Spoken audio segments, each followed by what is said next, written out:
Hey folks, Dan Frio here with your closing bell for January 9th, 2025. Now I know I told you I wasn't going to do any more closing bell videos, but it's habit, and you guys need to know why the markets closed what they did, because if interest rates went up, you want to know why, and then you can prep for it. So that's why I'm doing these videos. So in today's video, what we're going to talk about is there's one Fed official that came out today and said this is the last rate cut that she's going to approve.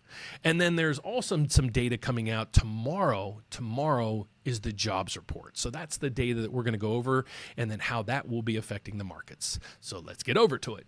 Right now, the mortgage rates went down 2 basis points. Nothing to really sneeze at, but I'd rather them go down than up. So let's get to what's on the agenda today. Right through here, it says Fed Governor Bauman says December's interest rate cuts should be the last. So right through here, that's what she said, the final step.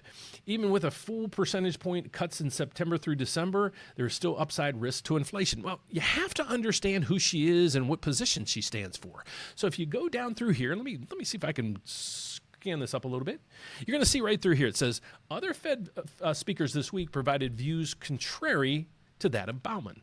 Then it says they regard her as one of the committee's more hawkish members. So that's what you have to understand. What's a hawk? What's the other point of view? Well, the other point is a dove. So let me explain those to you. So if you ever hear the term, that Fed official's dovish or that Fed official's hawkish, well, here's what it means. If they're hawkish, they always think that rates aren't high enough and they need to keep moving rates higher. Okay, that's in its purest generic form. Dovish means everything looks peachy, and so let's just keep cutting rates. So we want the kind of the in-between.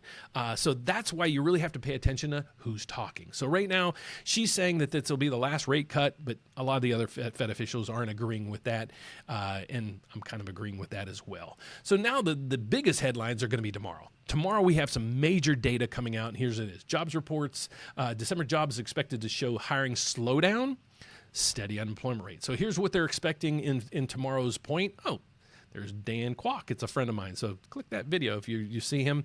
But the Kwok brothers, fantastic. I'm trying to get them on my show. They're actually neighbors of mine, and I'm trying to get them on the show either this month or next month. But if you scroll down through here, here's what we're looking at for the week, or for tomorrow, actually. Non-farm payrolls, they're expecting 165,000 jobs versus 227,000, and that's why they're saying it's probably going to be a pullback or slowing. 150,000 is usually the average where they want to be at. Unemployment rate, they're going to say it's sticky at 4.2. I'm going to agree with that. Average hourly earnings month over month increased by 0.3 versus 0.4. I have no idea where that's going to come in.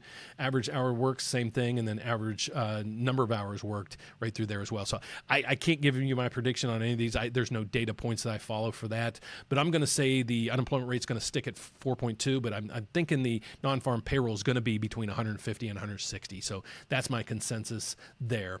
Go over to the economic calendar, and that's all we have for tomorrow, folks, and this will be market movers. Okay, I can assure you those are the three big headlines, because these are their main points that the Federal Reserve wants to see. Where are wages going, and what's the employment numbers looking like? So that's why that's there. What's the market looking like today? Well, it's completely flat. We didn't have really any data out other than, that one Fed official speaking. So here's what we have for that. The market's minus 0.01. That gave us a minus 0.02 tick on that. Let's get over to the equity markets and see how they're faring. Here, there's Dan again.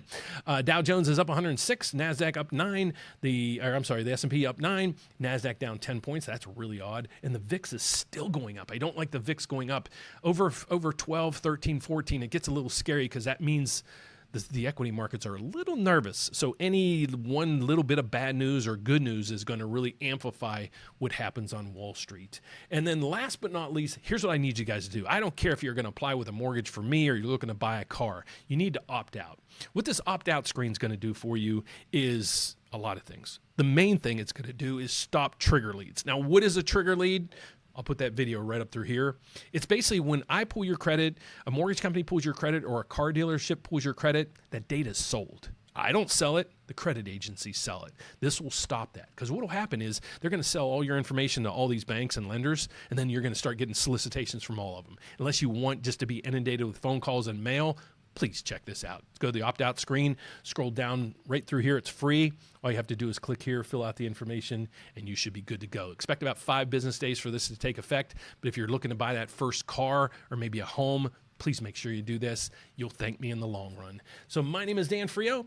Hopefully I'm your national mortgage loan officer. I'll put it that way. Why? I'm licensed in all 50 states as well as Puerto Rico. Who else can say that actually works at a bank and is also a mortgage broker? So my slogan for this year, one application, one credit pool, and we're going to shop your loans to over 30 to 40 different lenders. I'm going to go into my stable, see how many we have, and then I'll come out tomorrow with a specific number of lenders we're set up with this time. But we have a lot of options for you, so I hope you work with us because we're a national lender. Been doing this for 35 years. I'd love to help you and your family. How do you get involved? Well, just go to therateupdate.com. You can hit the Apply Now button right through here.